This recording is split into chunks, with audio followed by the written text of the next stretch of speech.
What's happening, everybody? Welcome. You're tuned in to whistlekick Martial Arts Radio. And on today's episode, I'm joined by Sensei Greta Genovese. Thank you for being here. We'll start our chat in a moment. Looking forward to this.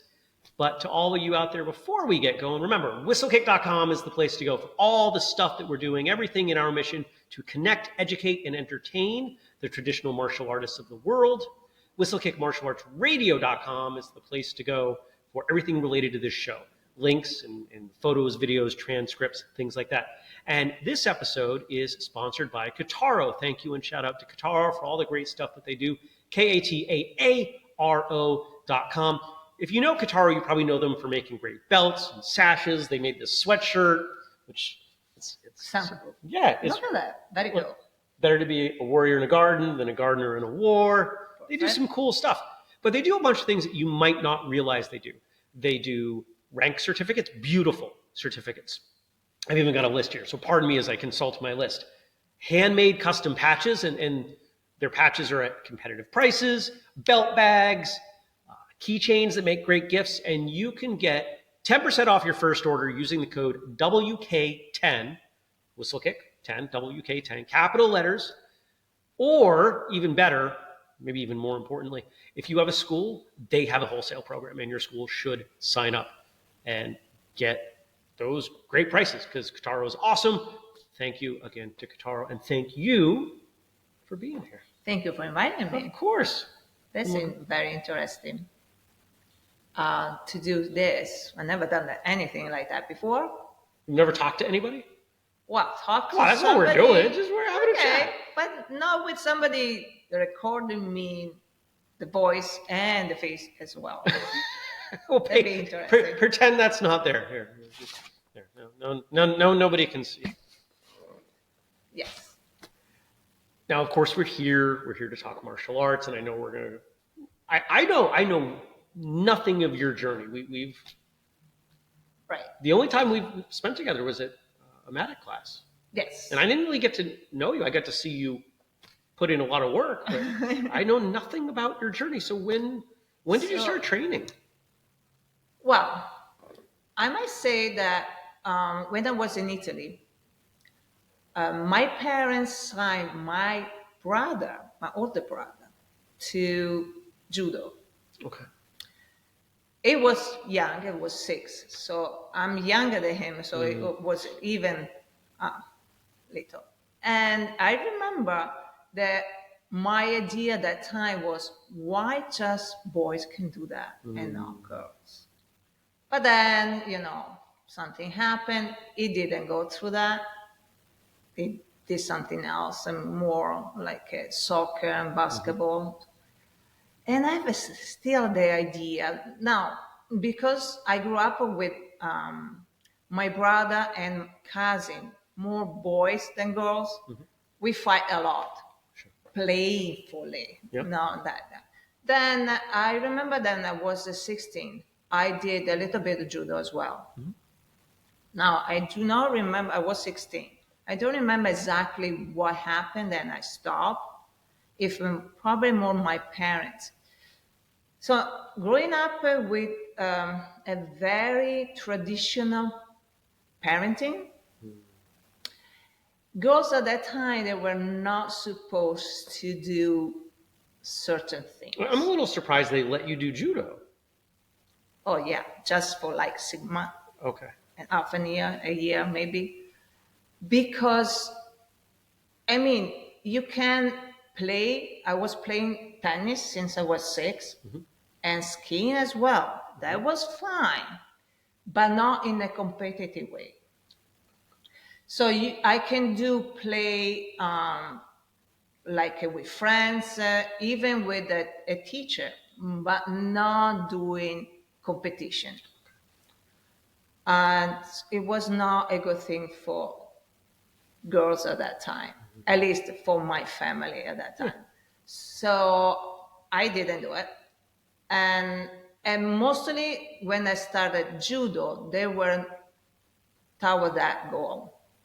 They do a lot of competition. Then I came here, I got married, I came here, I followed my husband. When did you come here? How old were you? I was old. I was 32. Okay. So I got married So late. there's a gap in there. There is 16 a gap. years. Yes. In that 16 years, I kept playing tennis. And I did small tournaments with tennis. And also skiing, I did some races that too. But not at the level that I was hoping to do. My parents were not allowing me to. Okay. And I have a job. I work with my father, who has who had a mill, kind of industrial mill, and I was going around with him the different places to sell. It's called commodity stock exchange. Yeah.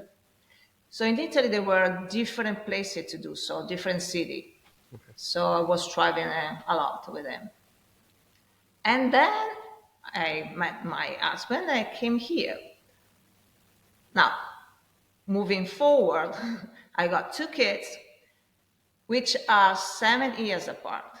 With the last one, he was invited to a birthday party with Sensei Nathan.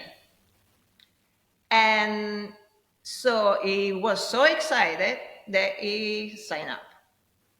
But I was not doing that with him.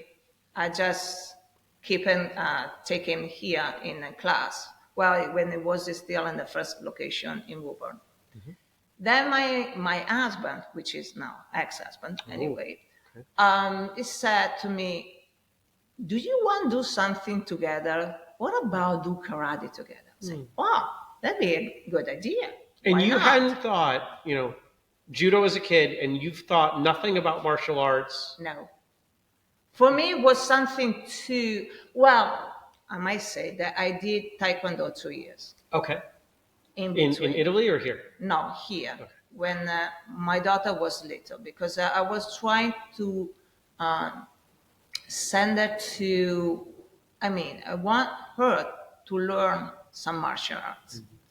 We tried different places, but because she was not focusing, she was not sitting down and wait for the instructor to do How whatever. old was she? At that time, she was 5. Okay. So that sounds about right. For me, it was normal. Kids should not stay sitting down for too long, right? But moving around. Anyway, so we tried different things and didn't work. Until somebody say, "Why don't you try Taekwondo?" Because my sister-in-law friend was helping out over there. It was in Wilmington. So she did. She did for a while. I did for a while too, until I got pregnant with my second child. And then I stopped. Sure. The thing is that I might say the difference between the two, the way the teaching there and the way the Sensei Greta teaches is completely different. What I'm saying, you go too fast. I remember that Taekwondo was too fast from one belt to the next. And you were not able to review previously what you already learned until the end, at the end before your black belt test. Oh, it was different material entirely at each rank? So at each rank there was different. But you don't have to remember what you did previously. Oh, you just jump it from one to the next. So you'd learn the first form and you didn't have to do that form again until you test for black belt. Interesting. Right. So I was at the end, so I was ready to get tested for the black belt. Then I got pregnant, so I stopped. But yes, that was my journey in Taekwondo. Okay. I remember it was 2 years, so it was pretty fast. That is faster than average. I just mean in the world of martial arts, 2 years to a black belt is faster than average, and I make no judgment calls, right? I mean, I'm Switzerland when it comes to how schools. I believe that was too fast. That's probably Sure. because you need not just the material, you need the experience too. That's how you grow. And so that stopped there, and I didn't think about it for until I started to do here with Was it your same child that went to the birthday party, or was it your other child? So different child. Okay. So my first child, I have a daughter, Victoria. Now she's 27, and my child at the time was 7 when it started. Okay. So I started at my age of 47. I was doing the math, but I wasn't going to say anything. Well, my son, I had my son when I was 40. And then it stuck. Something happened. I really enjoyed the way of teaching because it was different all the time, it challenging all the time. It is very challenging, but I like it. I did something that I never imagined I could do it before. I did sparring, grappling, everything. Impressive. Yes. Yeah. It's impressive for anybody to do the stuff that we do. Yeah, exactly. Yes. Then I did for a few years also Brazilian Jiu-Jitsu until I got also the blue belt. Then pandemic happened, so I had to stop there too. Now I have. Do I know the person you did Brazilian Jiu-Jitsu with? Yes, you Okay. do. Professor Bernadette. Yeah. Bernadette Watkins has been on the show. Okay. I thought so. I wasn't 100% sure, so I didn't want to Yes, assume. exactly. And I like her very much too. She's awesome, I must say. Anyway, so where am then I started to do also some competition. I started as a black belt, not before. It was interesting. You're a competitive person, aren't you? Well, The way you talked about your childhood and wanting to go further, there was something in your eye that said you like to push.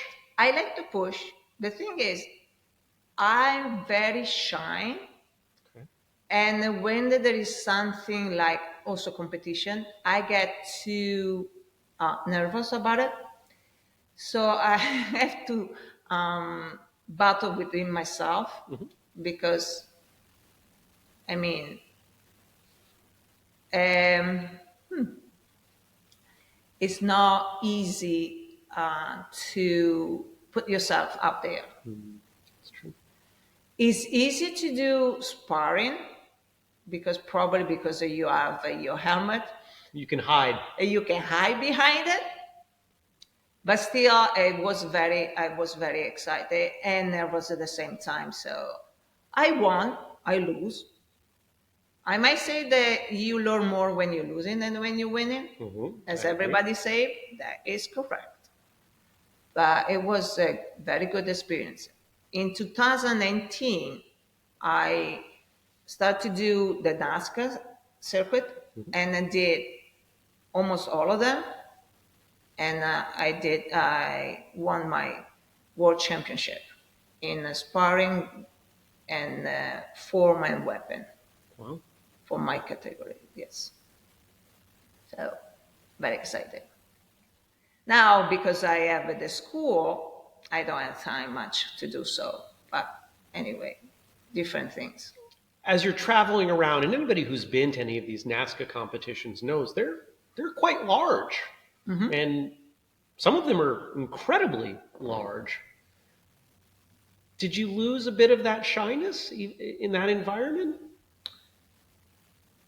Yes and no. Okay. I mean, it depends. I don't know if it depends of the moment, but doing the forms, it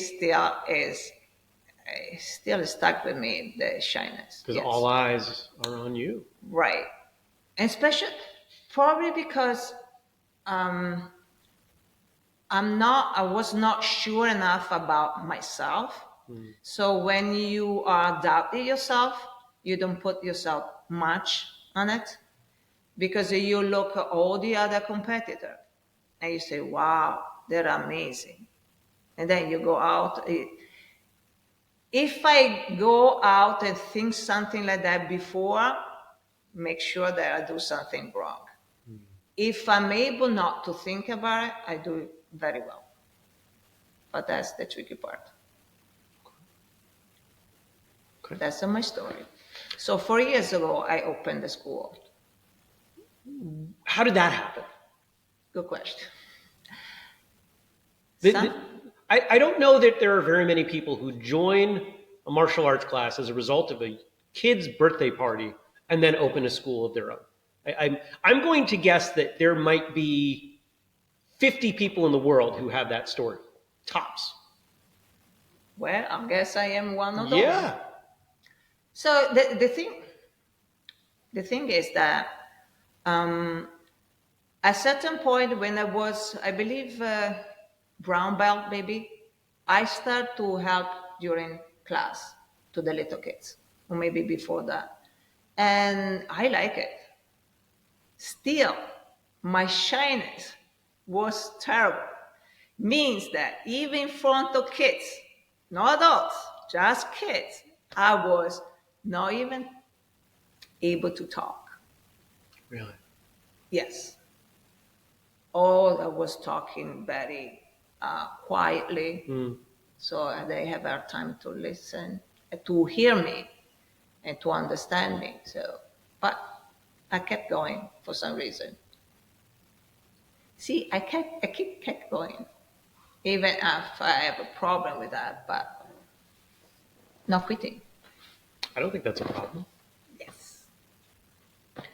When we look at everybody who's been on the show, I mean, that's kind of a common denominator. If you're going to succeed at anything, you have to keep going. I don't know if you watch motivational videos in the way that I do, but Sometimes I do. you look at anything that any successful person says, they might use different language, but they're always talking about discipline. Yes. That if you want to succeed at anything, you have to be disciplined about it, because somehow the world keeps trying to tell us that success comes quickly, and it almost never does. And if it does, it's usually because of things that happened way before that you weren't considering. Right, exactly. So it takes time for everything, but yes. Okay. So you're a brown belt, you're an assistant instructor, you're working with kids, and you're still shy Oh, yes. as can be. I don't know, it took forever to get there, but I did. Then when I was black belt, but it still took a time to make the decision to open a school. Was it your idea? Yes. It was. So Okay. one day, I would have bet money it wasn't your idea. So one day I went to Sensei and I said, And let's acknowledge at this point, we're talking about Sensei Nathan Porter, who's been on the show, and we are at one of his schools, Rising Storm in Woburn, Mass. And thank you, Nate, for letting us use the space. yes, I would say, what about if I open a school? He said, oh, sounds great. What kind of school? Well, we're thinking about maybe a Rising Storm school. So, okay, we can think about it. And then an opportunity came up. And they say, what do you think about starting that? And that's how we started. We opened in Draken. There was previously another school, it was a Taekwondo school. I know you are in Taekwondo, right? I've trained Taekwondo. In Taekwondo, yeah. Anyway, so when we started with few kids that were already signed up before. There was like 4 of them, not many. And now I have almost 100 students. Understood. That's awesome. What was it like that first day? Did Nathan, Sensei Nathan, come and help you, or did he just leave you to do it yourself? No, he helped me a lot. Okay. So in the beginning, we did a little bit. So the three of us with Mr. Tom. I don't know if you met Mr. Tom. I've heard his name. I don't know. Anyway, so we started and we did 1 day each, something like that. And then after quite like 6 months or a little bit more, you say, okay, it's all yours. Then I was a little bit. You look not nervous now, remembering then. Yeah, exactly. But I mean, I was doing all the classes, but it helped me if any problem came up, how to deal with things with the parents, with the kids. That was something. And still is helping me too. But Good. yes, and that's how it goes. How long ago was that? 4 years ago. Oh, 4 years ago. So we opened right before the pandemic. Great timing. Right? Yeah. It was in the beginning of September 2019. Then the pandemic after. Yep. And I kept going. So it was open and never closed it. Great. What's changed for you in these 4 years? Because we were talking, I mean, kind of spoiler alert, you still get nervous. Yeah, I am. All the time. But you must at least look at it differently 4 years in. And the nervousness must be a little bit different. It is. It has to be. Otherwise, you'd lose your mind. 4 years of because I know what it's like day one. I know what it's like to run your own thing and be nervous. I'm an anxious person. Just at least I always have been. I'm working on it. Oh, I work in steel too. Yeah, and to just do the same thing that makes you nervous over and over and over again, it's got to change or you lose your mind. Yes. I had a problem probably during the pandemic because of the pandemic too. I mean, not during, but probably right after when everything comes to you. But I like so much to teach that's why I kept going. And I'm much better because probably keep teaching, have more experience. Now I'm teaching also outside, not just at my school. That's also a good way. What do you like about teaching? Teaching, I like to see the kids. The kids that are having fun, the kids that are learning. That's amazing. How much they can do, the kids, is amazing. There are sometimes that are hard, obviously, because there are kids. But in a way, you make them smile easily than adults. Kids know how to have fun. Yeah, exactly. Just not to take it personally. That's important because otherwise you're not going anywhere. Good advice. Yes. Okay. What has changed for you as a martial artist, yourself, from your time teaching? For the time teaching,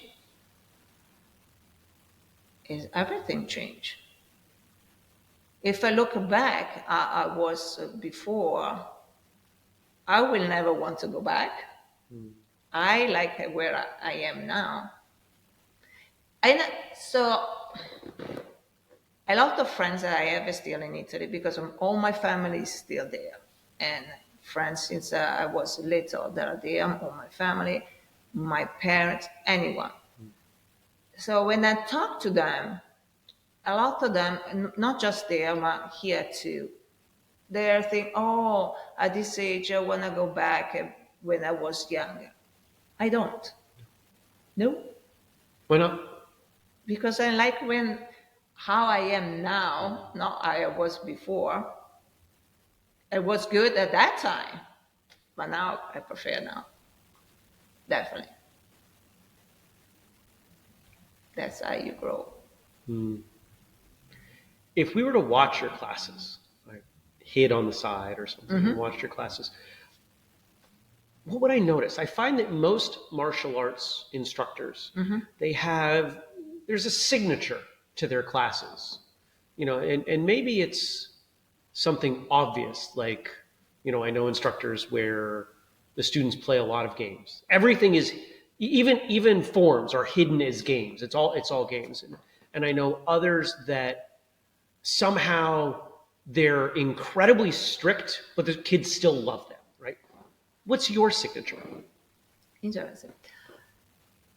Well, I play a lot with the kids and try to be at the same time strict, something that not comes all the time. It's that simple. I probably, to the playful side, then the strict side, but also I pretend a lot from them sometimes. Like I pretend a lot from myself. So I have to be careful with that because they're still kids. And that I still work on it. What do you do differently now, 4 years in teaching, than you did when you started? Maybe some of the mistakes that you've made or better ways you found of certain things. Not to focus on their flaws. I need to focus on what they are doing correctly and not be too picky. In a way, let's pretend if they are doing the form, if they are not doing exactly they're supposed to do, that's okay. I see what you're saying. They are growing. If for every little thing you stop them and you correct them, then it's getting boring from them. It's funny. This subject has come up in everything we've recorded today. Oh, really? We've had 4 different people in that chair, and that specific subject has come up in every conversation. Interesting. It is interesting. I tend to listen when the same thing happens over and over again. I tend to listen. I don't know what I'm being told right now, but I'm being told something. Yes. How do you decide the difference between being picky and letting them be lazy? Not really lazy. But you know what I mean? That it can go too far. Right. So you have to have a balance between the two of them. Right. Because the more you are strict and picky, the less they give you. The more you make them be themselves, the more you get back. I noticed that. Yeah. What I'm hearing, and I've heard this from others, that we have a tendency, especially those of us who I would call kind of old school, whether it might be old school in the way we were raised as kids, or old school in the way we were raised in martial arts, that we focus on the things that people are doing wrong because we want them to get better. And figure, okay, we'll just, work on this and this and this and this. And you've been through the MATIC Level 1 course, you know that we talk about that a lot in that course. But I have found, and I've heard childhood experts, whether or not that word is appropriate, say it almost doesn't matter what they're doing wrong. The more you give praise for what they're doing right, the more they'll find that they can do right. Yeah, exactly. That's exactly as it is. But if you think about it, it works for ourselves too. And because of my parents, they were strict. That's why I have the tendency to be strict in that way. But I'm working on doing a different. I'm getting much better now than the beginning. That's probably why I have more kids. And I have more kids things. Okay, so what I think I just heard you say is your school has grown and your retention has improved. Yes. As you have focused more on being positive and relaxed Yes. in the way that students Especially perform. relaxed, yes. Definitely, yes. I see also the difference because last Friday, I have a big group of students that tested how they grow is amazing. They grow very, very well. Respect I saw all that the picture. other ones. You saw the I pictures? saw that picture, yeah. Yeah, so was very, very proud. Great.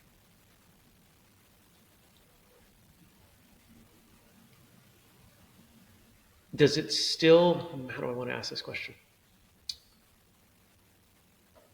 Does it bother you when a student quits? Oh yeah, Does it still hurt? yes. Yeah. I'm very attached to the kids. I mean, it's getting that sense. Yes. Unfortunately, yes. I Is know it, it is could it, be a is it good. unfortunate? I don't know because maybe for some is just. I know that I had to let it go and not to get, but it's still hard. But I bet the way you are is why they stick around. And I bet they don't, I suspect they're not leaving because of that. I'm the same way, right? I'll give, if somebody, whether it's one of my students or a friend, if it's anybody that's worked with me, they know, I give 100%, Yes. whatever I'm doing. And that when that 100% doesn't get the result that I want, that It's hurts. super. When the student leaves, when the friendship ends, when the business partnership dissolves, it's tough. It is. What do you tell yourself when that happens? I try to think. Well, it's not easy to. The reason why they are moving away because sometimes it's nothing to do with me or something. They just move in another place or they have other interest in. So, but try not to think about it too much because the more you think it, the harder it is. How about your own kids? My own kids, Do they train? the youngest, yes. Yeah. Well, it quit for a while, now it's back, so I'm happy about it. Okay. It quit when I was in, I believe at the end on 8th grade, maybe. Now it's in college, it's just it started back last year. Getting ready for his black belt. Cool. Yes. So he's the one helping. What does he think? He's helping you in the school. Yes. Okay. When he has time. So one of the things I've noticed, and some families can pull this off, not all families can, where they train together, and especially when there's a rank difference, I think it's even more difficult when the child is the higher rank. That my mother and I dealt with that. That was not easy. Is it ever difficult for you having that's your son, right? Is it ever difficult for you having your son in the classes helping out? Does it ever cause conflict? That face just told us something. Right? He's your son, so of course there is. Yeah. Nothing goes so smooth like you think it could be. And if he's in his 20s, He's 19. he's 19. Yes. Okay, he's 19, and he's getting ready for his black belt. Mm-hmm. So I have not met him, but I have met other 19-year-olds, and I have met other people who are preparing for their black belt. And those two things together would suggest he probably thinks he knows more than he does. About karate? Yeah. Maybe not karate. About other things, yes. Okay. Like all the teenagers. Yeah. They know everything. That's what I was referencing. Parents don't know anything about it. No. Right. So Yes. somehow you reach, I don't know, it's different for each kid, but 12, Yes. 13, 14, somehow once you turn 14, everybody else becomes stupid. Yes. Isn't it? It's amazing how that happens. It's amazing. Yes. Well, I cannot say that about karate, but I can say maybe about us other things. He loves history. So you cannot talk about history unless you are very prepared. Interest. But yes. How do you deal with that in most of the time He is simply your child. But a few hours a week, he is your employee, or at least similar to an employee. Those are different relationships. It is. So we still work on that because it's not an easy for either of us, and how it should, I had to say, it should present himself. But with my sensei is helping too, because it was his sensei. So sometimes having the same talk from another person is more effective than just from your mom or your dad. Mom and dad don't know anything about it. So I can talk and say, What got him to start training again? that's a good question. Because you said 8th grade? Yes. So that's 3, 4, 5 years off? I have no idea. Not a lot of kids resume training at that time. That's, I mean, in most martial arts populations, there's a hole, right? And it starts to come back up somewhere in the mid to late 20s. Maybe because they see me that I have the school, it come around sometime. Well, before coming back, it was coming there, but not do anything, just to be there. And then, because I was not pressing him, probably that helped a little bit at the time, get used to be back. And then they decide, okay, I want to train again. And now it's a little bit more. So that's awesome. And my daughter, no. No. She did the 2 years of Taekwondo, that's it. That's it. Never again. Why not? I have no idea. It's the family hobby. I know. And family business. Yes. Right. No. Other things. She has a job, thankfully. Jobs. Yes, 40 jobs. But yes.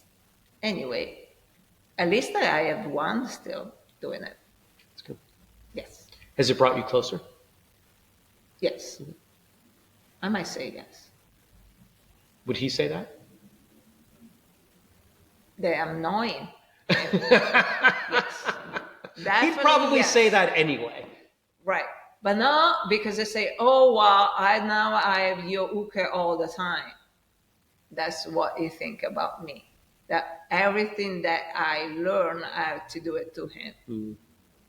Not really, but sometimes I do that. But he likes it. It's still an attention that he gets. And anyway, he's still my baby. That's great. I'm trying to think how to ask this. That sometimes I get questions and they don't fully form, and so I have to kind of fight with the words. How do you keep yourself challenged being in the front of the room? A lot of martial artists, and we've already established that you like to be challenged, you like to have those battles to fight through. But what I'm hearing, even though you get nervous in the front of the room, I've seen you teach, I know you're good at what you do. How are you keeping yourself challenged? How do you keep yourself engaged in that way? Because 4 years in, if you're good at something and you're not challenging yourself, I'm going to guess that you get bored and you would stop doing it. And that's not what's happened. Nope. So clearly you are keeping yourself challenged. So what are you doing to keep yourself challenged? Try to change the way, the lesson all the time. So it's not every lesson the same. So this is a big challenge. You're not phoning it in. Nope. I don't have the script and follow the, no. I remember that I tried one time. Oh my goodness, it went so bad. Because it depends on the kids that you have in class. Sometimes you can do with some, but then in the next class maybe you have to change it. You cannot be strict with one script. Absolutely not. I like outlines. So that's what I use outlines when I teach, and it gets. I mean, quite often it gets physically marked up. I'll see who's walking in, and I'll take the paper and go, "Nope, we're not doing that. We're going to do this and this." yeah, exactly. Because it all depends on who you, and then most of the time they don't tell you who comes and who not. So you have to guess and to see. Also, when they're coming in, even if you already know the kids, there are sometimes they are not. Maybe they don't have a good day. Maybe they are too excited. Who knows? So you have to read the room and see what to do about it. Make a move. Yes. So probably that's the challenge that I keep changing. So it's not boring at all. I never get bored. Never. No. It is interesting. Not even when I do my classes, when I keep training. Yep. Yeah. Who would be more likely to get bored first, you or the kids? The kids? The kids. Probably. I know instructors where it's not that way. I know instructors who get bored of their own stuff. That's why if I see that I'm getting too bored, I change it. And you have to be fast to change it too. So I'm getting better also in that. Maybe the beginning was not that. Now I'm getting better. But yes. It's hard when you have an helper and you're not used to it. That's the tricky one. Because you have to be in the same, you have to be in sync. That's not easy. Exactly. But otherwise. So what's next? What's, over the next few years with you and teaching in schools? Growing. What does growing look like for you? Growing, I would like to be able to teach even more outside my school. I started a little bit doing the YMCA. Now I have, pretty soon I started an after school program. Expand, because everyone needs to learn some martial arts. It's good for the kids. They have something, they keep them motivated, and they help them to grow a better person too in life, do better school. Yeah, that's what I believe. That's my idea. What does growing look like for you? Personally? For myself, Yeah. keep learning, never stop learning. Is there anything you're focused on right now? Is there a priority in what you're learning? What I'm learning right now, learning how to talk to people, how to be more comfortable. I see what. So this is school. This is a lesson. I should have charged you. See, you didn't know that. I didn't know that. Now, New rule: guests have to pay. I'm just kidding. In fact, we have definitively said that will never happen. but yes, anything helped me to get better. So reading more, maybe yes, if you have the time. But no. I like to teach. I like to train. So that's when I want to keep I going. was going to ask you: do you still take classes? With yes. Sensei Nathan? And, Yes, I do. Yeah. So when I finish there, I run back here and do my classes. That's, yes.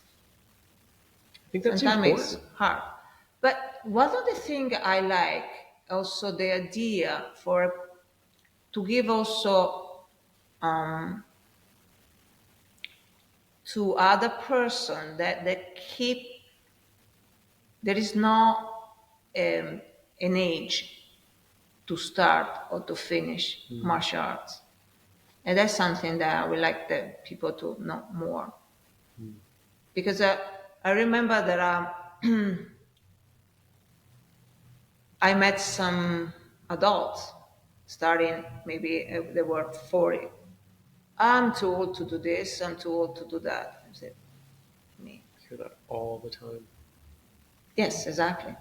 Some that they were doing also at 30, but there is no such a thing. I It's have a, all about you, what you think about it. I've had, I've had a school at 2 different times, and both times I had a man in his 70s join. Can he do the same thing as the people in their teens and 20s? No. Is that the point? No. No, exactly. But they can do a lot of things. Can do more than sitting on the couch. Oh, definitely, yes. I have some kids that are coming in, I'm so tired. I say, how old are you? My back hurts. I say, what's your age? 7. Yeah. 77 maybe. But yes, they probably hear from their parents or grandparents.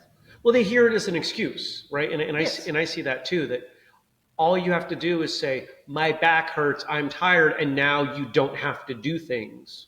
Right. When, I look at it and I find on the days, if I'm really tired, other than after working out, or my back is sore, my back's sore from sitting in this chair today, right? And I'm going to drive home. And you better believe that my priority tomorrow is moving and walking and going to the gym as much as possible to offset, because otherwise my back's going to hurt and I'm going to be tired. That is correct. So one of the things, talking with friends of my age, they all say, oh, this hurts, that hurt. I don't have a problem. Means that what I'm doing is right. And have you convinced any of them to try training? Well, no. I told them. But Foolish. because they have all the excuses. I'm too old. This hurts. That hurts. I mean, karate is a contact sport. It's not that. But the contact can vary quite a bit. Day one is not full contact in the face. No, Hopefully not. Face, right? No. I would hope that there is not a school that does that, but No. maybe. Well, doing sparring, you might get bump in the face. Mm-hmm. Something that I learned in one of the competitions. That I didn't agree with that, but happens, and means that I was not protecting myself from that. But at a certain age, going to that to win is not worth it. Because Depends on what you're training for. exactly. But That's not why I'm training. Doesn't sound like it's why you're training. No. Nothing wrong with that. no, it's fun to sparring. I like it because it's fun. It's challenging. It's it. So you want to win because you're doing a good shot, a clean shot, not because you want to hurt the other person. That's what I believe. Okay. I like also grappling. That's a fun part. You like all of it. Yes, I do. Yeah, you do. I can Yes. tell. So if, admittedly, the vast majority of the people watching or listening to this already train. But let's pretend that one. How to convince them? What would you tell, let's say, you know what? I bet some of your friends will watch this. Maybe. Hopefully. Hopefully. So what would you tell them about training? Or anybody else that maybe feels like they're too old? What are all the excuses we hear? I'm too old. Things hurt. I'm out of shape. I don't have time. We know it's all excuses, and we know that those excuses are rooted in fear. So what might you tell people? Give it a try. Because you never know what it will bring you. It's not just about physical, it's also very much psychological. Yes. That's the amazing part. Yeah. Earlier today, one of my guests referred to it as just give it 5 minutes. He was talking about his early days as a kid, and he was terrified. He remembered that part of it. I think he said 7. His mom said, just give it 5 minutes. And now it's been 20 years.